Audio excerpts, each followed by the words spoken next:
UP और उत्तराखंड की खबरों के लिए एबीपी गंगा को सब्सक्राइब करें और बेल आइकन दबाएं। चलिए बात अब मौसम की। उत्तराखंड में मौसम बदल गया है। ऊंचाई वाले इलाकों में बर्फबारी हुई है और बर्फबारी की वजह से पहाड़ सफेद नजर आने लगे हैं। सैलानियों के लिए अच्छी बात यह है कि औली में इस सीजन की दूसरी बर्फबारी हो गई है। उत्तराखंड में आया हिमयुग।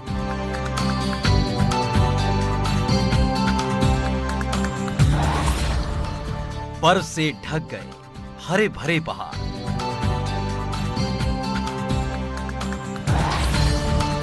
सड़कों पर भी जम गई बर्फ।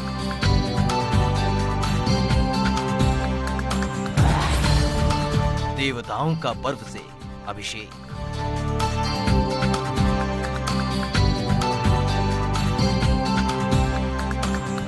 उत्तराखंड में मौसम बदलने के साथ ही पहाड़ बर्फ से ढकने लगे हैं। जोशीमठ में ओली की ये तस्वीरें देखिए।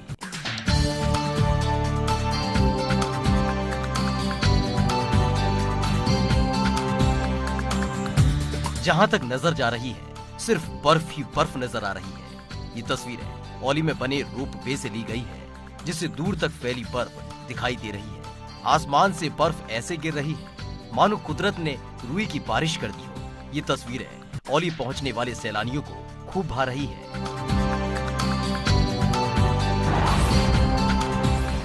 उधर बद्रीनाथ धाम की तस्वीर भी देख लीजिए। बर्फबारी होने की वीडियो कैमरे में कैद हुई है। कपाट बंद होने के बाद बद्रीनाथ धाम में भले ही चहल पहल न हो, मगर बर्फबारी ने वातावरण में हलचल पैदा कर दी है। ऐसा लग रहा है मानो कुदरत भगवान बद्री विशाल का बर्फ से अभिषेक कर रही है।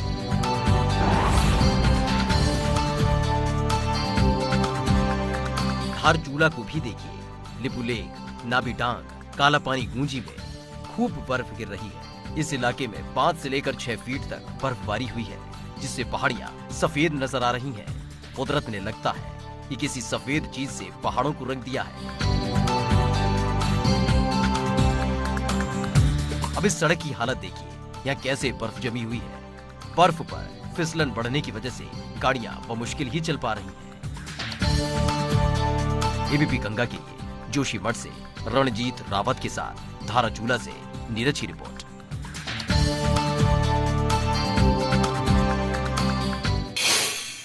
उधर उत्तरकाशी में भी बर्फबारी हुई है। जिले की हर्षिल घाटी सहित गंगोत्री और यमुनोत्री धाम में भी सुबह जमकर बर्फ पड़ी। बर्फबारी के बाद पहाड़ों में जैसे बर्फ की चादर ओढ़ ली। उत्तरकाशी की बर्फबारी की तस्वीरें आप देख रहे हैं। हर्षिल घाटी में जबरदस्त हिमपात हुआ, जिससे पहाड़ों पर बर्फ की सफेद चादर बिछ गई। पहाड़ों पर तापमान में गिरावट दर्ज की गई, जिसका असर मैदानी इलाकों पर भी देखने को मिलेगा।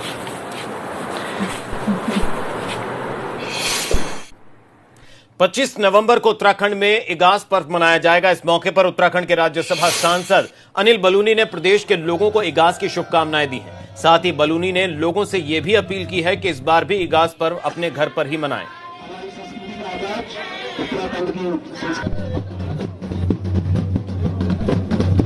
पिछले वर्ष मैंने ये कहा था कि मैं इगास का त्योहार अपने गांव में जाके मनाऊंगा, लेकिन दुर्भाग्य से मैं अस्वस्थ हो गया।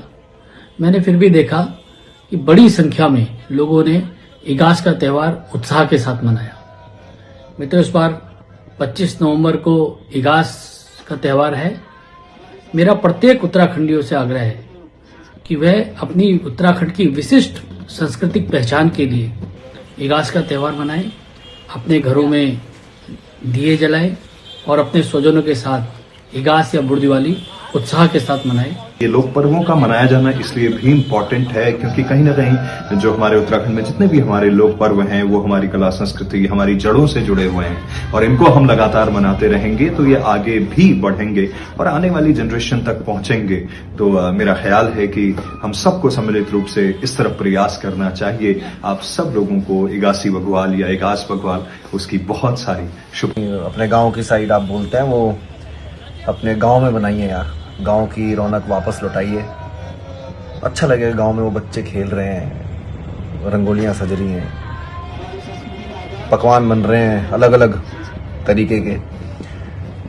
तो गांव जाके बनाइए यार, जहां पर भी उत्तराखंड में आपका गांव है, क्योंकि छोटी दिवाली आप बना लेते हैं, दिवाली भी लोग बना लेते हैं, बूढ़ों को मत भूलिए, बूढ़ी दिवाली भी अच्छे से मनाइए।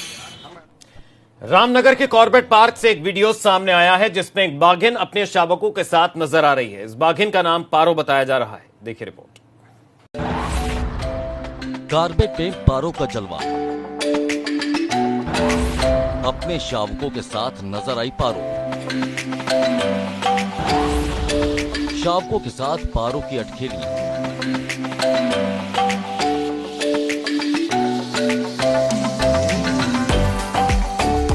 कॉर्बेट पार्क जिस रॉयल बंगाल टाइगर का कुदरती ठिकाना कहा जाता है, कॉर्बेट में बाघों की संख्या इतनी ज्यादा है कि यहाँ सिर्फ बाघों की हुकूमत चलती है। यही वजह है कि यहाँ पर बाघों को नाम तक दिया गया है। कॉर्बेट में पारो नाम की बाघिन इन दिनों अपने शावकों के साथ अटखेलियां करती नजर आ रही है।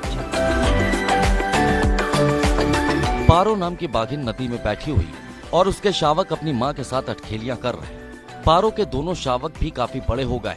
वो अपनी माँ से जंगल के नियम सीख रहे हैं, क्योंकि जंगल में अगर जिंदा रहना है तो अपनी जान की हिफाजत करनी तो आनी ही चाहिए।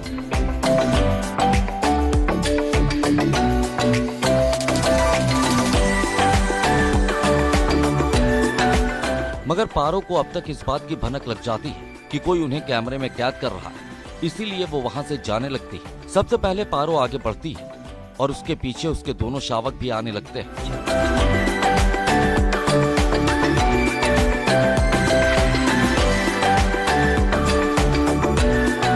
मगर बच्चे अभी पानी में अच्छी तरह तैरना नहीं जानते।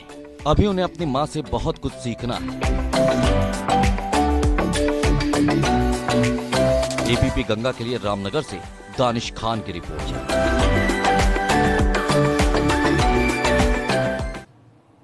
उधर राजाजी पार्क में कॉर्बेट से 5 बाघों को लाया गया था, मगर इनमें से एक बाघिन लापता है। इस मसले को प्रमुख वन संरक्षक रंजना काला ने गंभीर माना है। बाघिन की तलाश के लिए राजाजी पार्क में सर्च अभियान चलाया जा रहा है। फॉरेस्ट डिपार्टमेंट के बड़े अफसरों ने राजाजी पार्क में डेरा डाल दिया है और बाघिन की खोजबीन की जा रही है।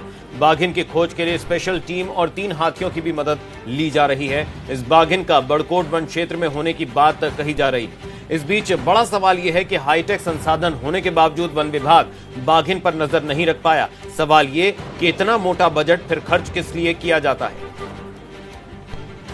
वैसे CWLW ही बेहतर इसमें ज्यादा बता पाएंगे, क्योंकि उन्होंने कल तुरंत उनके उसमें यही था कि वो बड़कोट में देखी जाए और कैमरे उन्होंने शायद 100 कैमरे से ऊपर उन्होंने लगा दी है। राजा जी में तो लगा ही दी है हाथी।